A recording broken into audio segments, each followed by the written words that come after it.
உங்களின் அனைத்து விதமான தலைமுடி மற்றும் சரும பிரச்சனைகளுக்கு அல்டிமேட் சொல்யூஷன்.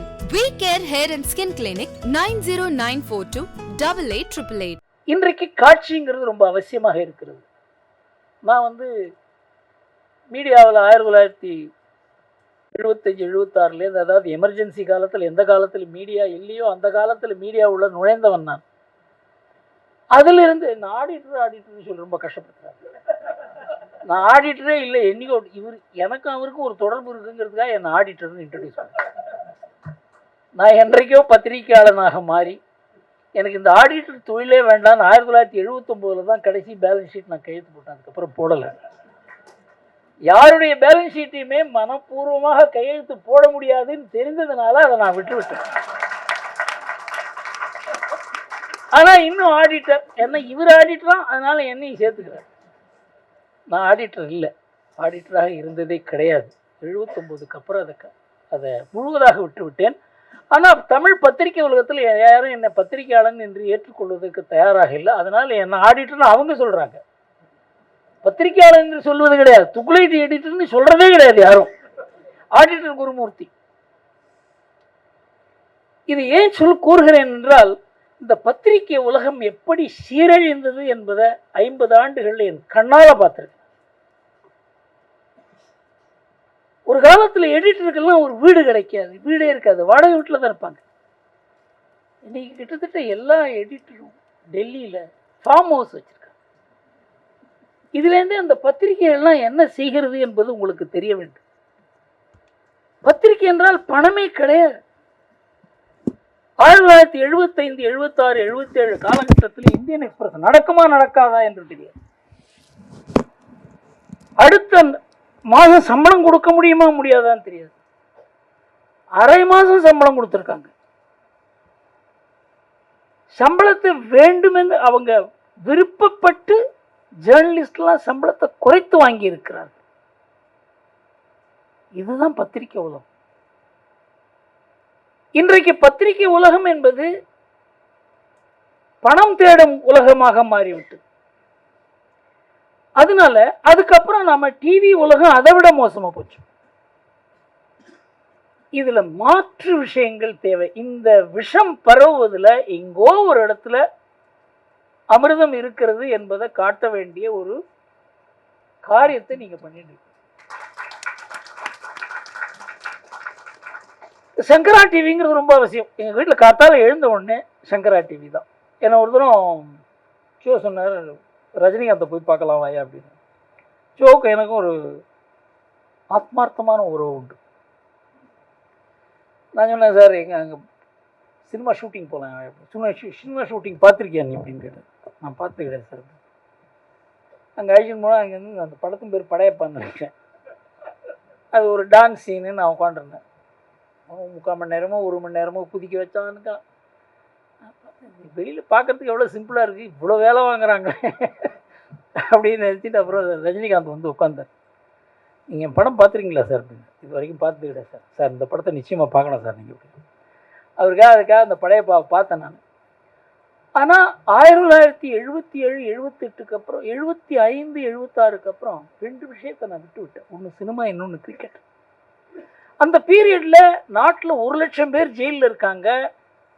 ஜனநாயகம் இல்லை, நாடாளுமன்றமே மூடப்பட்டு விட்டது, பத்திரிகைகள் வாயடைத்து விட்டது.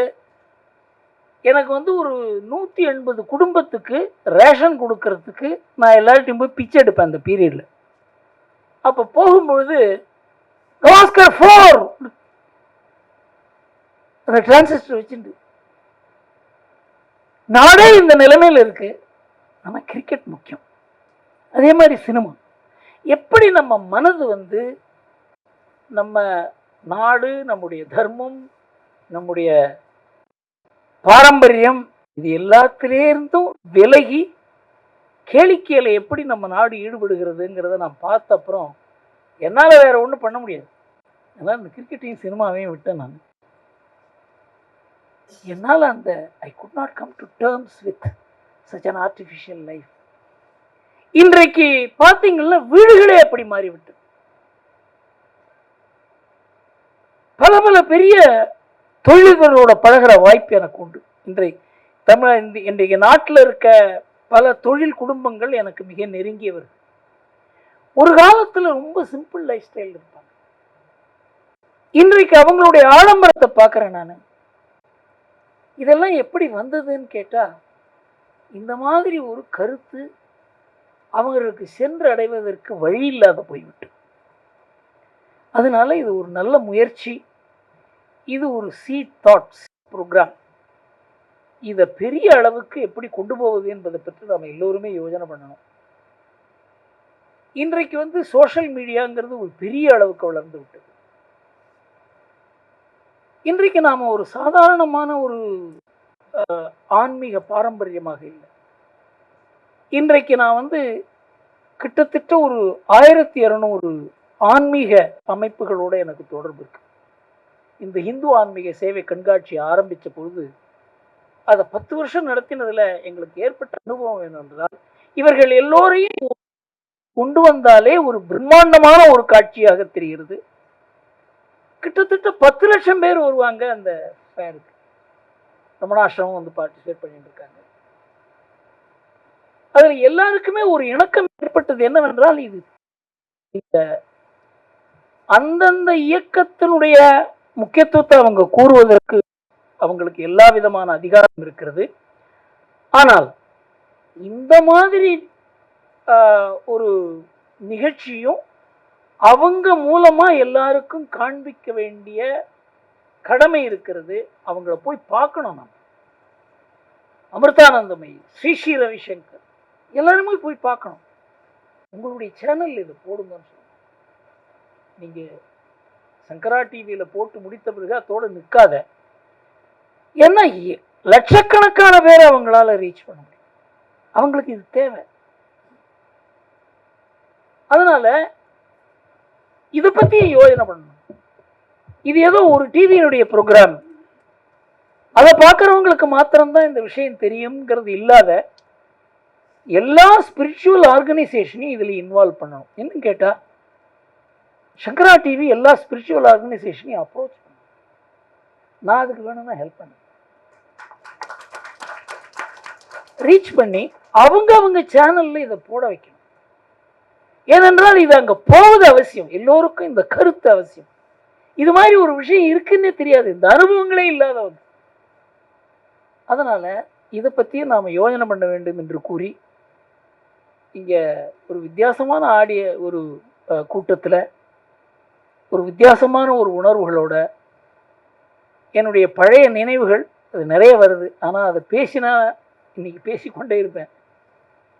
அதனால் இது ஒரு வித்தியாசமான உணர்வுபூர்வமான நிகழ்வு. இதில் கலந்து கொண்டதற்கு நான் தான் உங்களுக்கு நன்றி கூற வேண்டும். என்னை இங்கே ரொம்ப கட்டாயப்படுத்தி அழைத்து வந்த ஜேபிக்கு என்னுடைய நன்றிகள். உங்களின் அனைத்து விதமான தலைமுடி மற்றும் சரும பிரச்சனைகளுக்கு ultimate solution. We Care Hair and Skin Clinic 90942 8888.